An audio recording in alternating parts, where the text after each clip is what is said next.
Thank you. నువ్వు ఆ press conference వరకు వస్తావా? ప్రెస్ కాన్ఫరెన్స్ వరకు వస్తా. ఇప్పుడు ఈరోజు ఫోటోలు లేవు, ఈరోజు ఫోటోలు చాలా దూరం వెళ్ళాలి.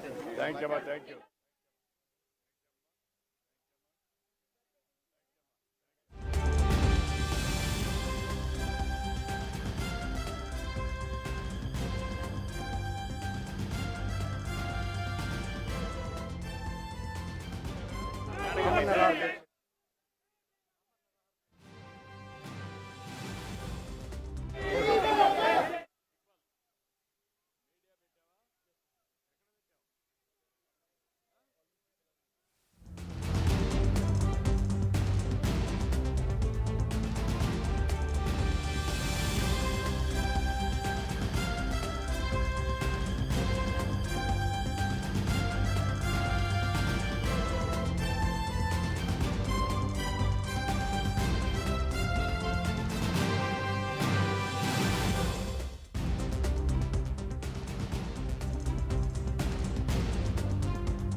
మీరందరూ వారుగా రండి, మీరు ఎక్కడ నిలబడుకోండి, ఇది ఆటోమేటిక్గా వస్తుంది మీకు.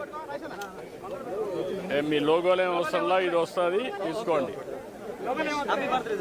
లోగోలు ఏం అవసరం లేదు, లోగోలు ఏం వద్దు. Thank you. Thank you. Okay, అందరికీ నమస్కారాలు. ఈరోజు ఇక్కడ అన్నా క్యాంటీన్కి వచ్చి ఉదయం అందరితో కలిసి బ్రేక్ఫాస్ట్ చేయడం చాలా సంతోషాన్ని ఇస్తూ ఉంది. అన్నా క్యాంటీన్ పెట్టిన ముఖ్యమైన ఉద్దేశం ఎవ్వరు కూడా అన్నం లేదని బాధపడే పరిస్థితి లేకుండా ప్రతి ఒక్కరి కడుపు నింపాలి అనే ఉద్దేశంతో అన్నా క్యాంటీన్లు పెట్టాం. ఈరోజు మనం ఒకసారి చూస్తే ఎన్టీ రామారావు గారు తిరుమలలో అన్న ప్రసాదం కార్యక్రమం ప్రారంభించారు. అది నిరంతరం కొనసాగుతూ ఉంది. అదే స్ఫూర్తితో అన్నా క్యాంటీన్ పెట్టాం. అన్నా క్యాంటీన్ కూడా ఒక పద్ధతి ప్రకారం ఉండాలని ఈరోజు ఇక్కడ అన్నా క్యాంటీన్ మీరు చూశారు. మామూలుగా ఏదో అన్నం పెట్టడం అంటే రోడ్డు మీద పెట్టడం, ఏదో దానం చేసినట్టు బిహేవ్ చేయడం కాకుండా పేదవాళ్ళు కూడా గౌరవప్రదంగా పౌష్టికాహారాన్ని, నాణ్యమైన ఆహారాన్ని పరిశుభ్రమైన వాతావరణంలో తినాలనే ఉద్దేశంతోనే ఈ కార్యక్రమానికి శ్రీకారం చుట్టాం. ఇది ఒక ఉదాహరణ. ఇక్కడ మీరు చూస్తే క్లీనినెస్ ఉంది, సెపరేట్ క్యాంపస్ ఉంది, కాంపౌండ్ వాల్ ఉంది. వచ్చిన వాళ్ళు ఎవరైనా సరే ఇక్కడ ఆ సమయంలో వస్తే మార్నింగ్ కానీ, మధ్యాహ్నం కానీ, రాత్రి కానీ 3 పూట్ల ఇక్కడ భోంచేసే పరిస్థితి వస్తుంది. 5 రూపాయలకే భోంచేస్తున్నారు. చాలామంది అనేక పనుల కోసం బయట వస్తారు. ఒక ఆటో డ్రైవర్ కావచ్చు, ఒక ముఠా కార్మికుడు కావచ్చు, లేకుంటే రోడ్లు క్లీన్ చేసే కార్మికులు కావచ్చు, లేకుంటే ప్రజలు కావచ్చు. ఇలాంటి వాళ్ళు చాలామంది ఉంటారు. ఎక్కడన్నా భోజనానికి పోవాలంటే 100 రూపాయలు మినిమం ఒక పూటకు డబ్బులు పే చేసే పరిస్థితి వస్తుంది. అక్కడ కూడా పౌష్టికాహారం దొరికే పరిస్థితి లేదు. ఇవన్నీ పరిష్కారం కోసం పెట్టాం. ఈరోజు ఇక్కడ ఏదైతే ఈ ఫౌండేషన్ ఉందో, మన అన్నా క్యాంటీన్ ఇస్కాన్ ఫౌండేషన్ చాలా మంచి వర్క్ చేస్తున్నారు. అది కూడా సెంట్రలైజ్డ్ కిచెన్ పెట్టి, అది కూడా చాలా పౌష్టికాహారం కానీ వెరైటీస్ కూడా పెంచి రుచికరమైన, నాణ్యమైన ఫుడ్ పెట్టే పరిస్థితికి వచ్చారు. ఈరోజు రాష్ట్రంలో 269 అన్నా క్యాంటీన్లు పనిచేస్తున్నాయి. మొన్నే 62 ఓపెన్ చేశాం. ఇంకొక 5 కూడా తొందరలోనే ప్రారంభమవుతాయి. 275 క్యాంటీన్ని ప్రారంభిస్తున్నాం. ఈరోజు దీనికోసం నేను ఒకటే మా ఫ్యామిలీ, అందులో భువనేశ్వర్ గారిని మనస్ఫూర్తిగా అభినందిస్తున్నాను. ఈరోజు నా పుట్టినరోజు సందర్భంగా 76 లక్షల రూపాయలు రాష్ట్రం మొత్తం అన్ని అన్నా క్యాంటీన్లో ఫ్రీగా 3 పూట్ల భోజనం పెట్టడానికి ముందుకొచ్చారు. ఒక స్ఫూర్తిదాయకంగా నిలిచారు. ఈరోజు నేను ఒకటే ప్రజలందరికీ విజ్ఞప్తి చేస్తున్నా, ఇది ఒక స్ఫూర్తిదాయకమైన కార్యక్రమం.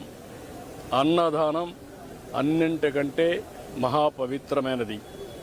అలాంటిది మనందరం కూడా గుర్తుపెట్టుకోవాల్సింది, మీరు ఒక పూట కానీ లేకపోతే ఒక క్యాంటీన్లో కానీ ఒక రోజు కానీ మీకు శక్తి ఉంటే మొత్తం కానీ మీకు తోచిన విధంగా అన్నదాన కార్యక్రమంలో మీరు భాగస్వాములు కావాలని పిలిపిస్తున్నా. ఇది ఒక స్ఫూర్తికి ఒక ప్లాట్ఫామ్. ఇది ఏదో నేను ఎవరిని బలవంతం చేయడం లేదు. వాళ్ళందరినీ కోరుతున్నాను, మనందరం కలిసి ఒక స్ఫూర్తి ప్రదాతలుగా తయారు కావాలి.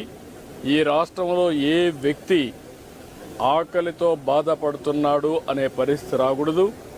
ఆంధ్రప్రదేశ్ అన్నపూర్ణ, ఒకప్పుడు దేశానికే అన్నం పెట్టిన రాష్ట్రం. ఈరోజు మన రాష్ట్రంలో ఏ ఒక్క వ్యక్తి ఆకలితో బాధపడకుండా కడుపు నిండా తిండి పెట్టే పరిస్థితి మనం తీసుకురావాల్సిన అవసరం ఉంది. ప్రభుత్వం పెట్టలేక కాదు, ప్రభుత్వం పెట్టగలుగుతాం.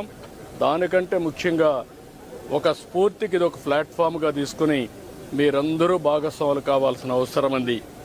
ఇది ప్రజా ఉద్యమంగా ముందుకు పోవాలి. నేను అందుకే P4 తీసుకొచ్చాను. P4 కూడా ప్రభుత్వం, ప్రైవేట్, పబ్లిక్ భాగస్వామ్యం. అందులో అన్నా క్యాంటీన్ కూడా ఒకటి.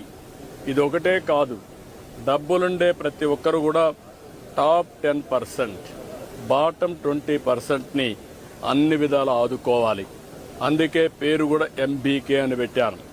మార్గదర్శి బంగారు కుటుంబం 10-20, 10-20, పైనుండే 20 మంది, 10 మంది, కింద నుండే 20 మందిని అనునిత్యం ఆదుకునే కార్యక్రమం చేయాలి. అది కూడా ఒక పూట ఏదో ఇచ్చేయడం కాదు.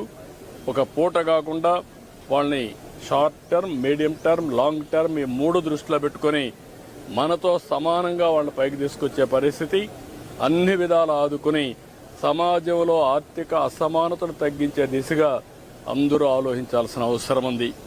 అదే నిజమైన ప్రజాస్వామ్యం, అదే సమాజానికి స్ఫూర్తి.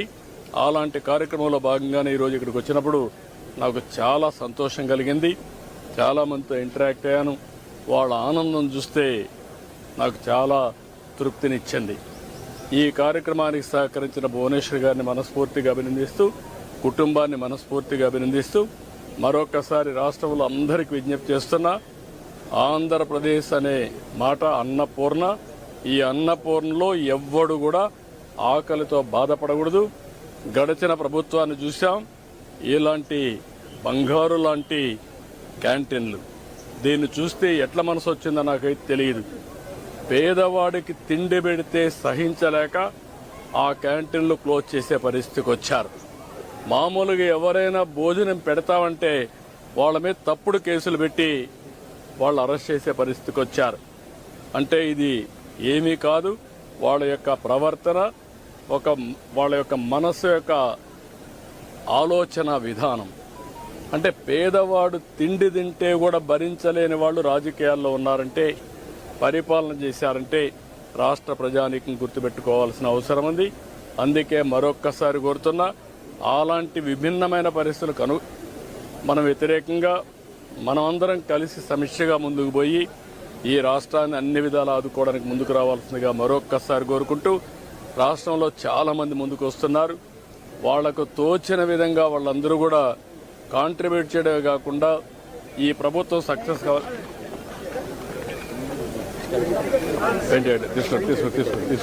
తీసుకెళ్ళండి పెయింట్ తీసుకెళ్ళండి.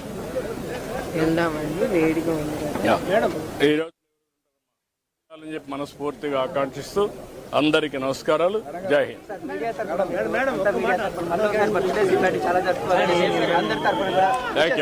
Thank you.